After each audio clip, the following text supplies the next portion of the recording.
د سیمې هیواد او د نړۍ تازه خبرونه هر غړي د کندوز رادیو څخه مه هېروئ.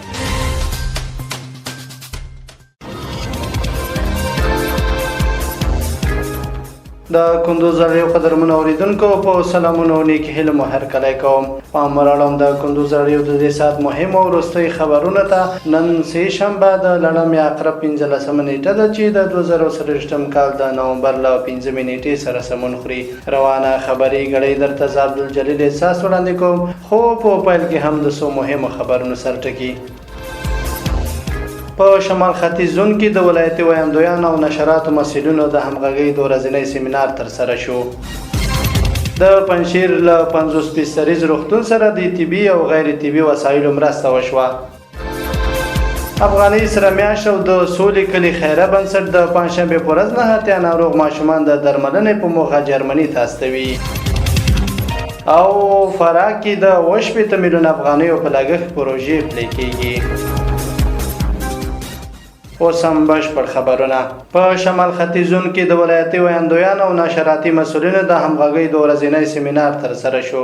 د اطلاعات او کلتور وزارت د خبرونو چارو معاینت اړوند د اطلاعاتو ته د لاسرسي ریاست په کندوز ولایت کې د شمال ختیځ زون په کچه د دولتي ادارو له ویاندویانو او نشراتي مسؤلینو سره د همغږۍ غونډه وکړه. د اطلاعات او کلتور وزارت د خبرونو چارو معاینت سرپرست او د باختر اطلاعاتي اژانس رئیس مولوي ضیاء الحق اکمل د غونډې کې وویل چې رسنیز معلومات باید په ښه او باکیفیت ډول تر رسنیو ورسول شي. نوموړي زیاته کړه چې د اسلامي نظام تر چتر لاندې رسنۍ باید په نړیواله کچه بې مثاله وي. هغه همدارنګه له ټولو نشراتي مسؤلینو وغوښتل چې د خپلو علمي او مسلکي ظرفیتونو د لوړولو لپاره هڅې وکړي او د دولتي او خصوصي رسنیو له استازو سره ښې اړیکې وساتي. د پنجشیر له 50 فیصدیز روغتون سره د طبي او غیر طبي وسایلو مرسته وشوه. د پنجشیر د عامه روغتیا ریاست مسؤلین وایي چې د سره صلیب دفتر د یاد ولایت له 50 فیصدیز روغتون سره د نږدې $80,000 په ارزښت د طبي او غیر طبي وسایلو مرسته کړې ده.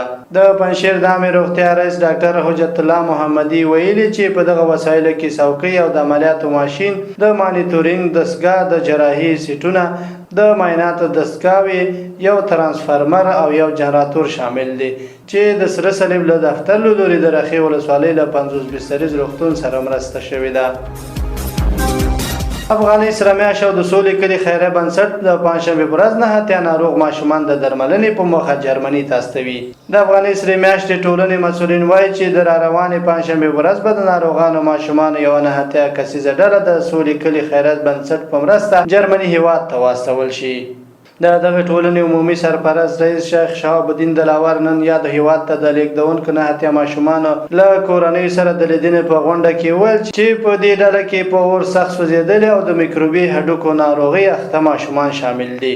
دلاور زیاته کړه چې د مګړۍ په جرمني کې 4 تنه ناروغ افغان ماشومان چې جرمني کې د درملنې په موخه شپې ورځې سبا کوي چې له هغې جملې څخه 40 تنه درملنه پای ته رسېدلې او تر راتلونکو 3 ورځو پورې به بیرته خپل هیواد ته راستانه شي. او وروستی خبر دا چې په فراه کې د 8 میلیون افغانیو په لګښت پروژې پلي کېږي. د فراه ولایت د ښاروالۍ ریاست مسؤلین وایي چې یاد ریاست د روان کال په 2مه ربع کې د 8 میلیون افغانیو په ارزښت و بېلابېلې پروژې پیل کړي دي. د یاد ولایت ښاروال مفتي سردار محمد میرساد د یاد ریاست د 2مې ربع د لاسته راوړنو او ترسره شویو کړنو د حساب ورکولو پروګرام کې ویلي چې دغه ریاست د 8 میلیون افغانیو په ارزښت د و بېلابېلو پروژې پیل کړی او ډېر ژر به بشپړې او ګټې اخیستنې ته به وسپارل شي. هغه زیاته کړې چې یاد ریاست د روان کال په لومړۍ ربع کې له مرکزي عوایدو 9 میلیونه او په 2مه ربع کې 14 میلیونه افغانۍ عواید راټول کړي چې د تیر کال په پرتله په عوایدو کې 3% زیاتوالی راغلی دی. دا د دې مهال مهم او وروستي خبرونه. تر بیا ښه وختونه. لوی الله مو مل شه.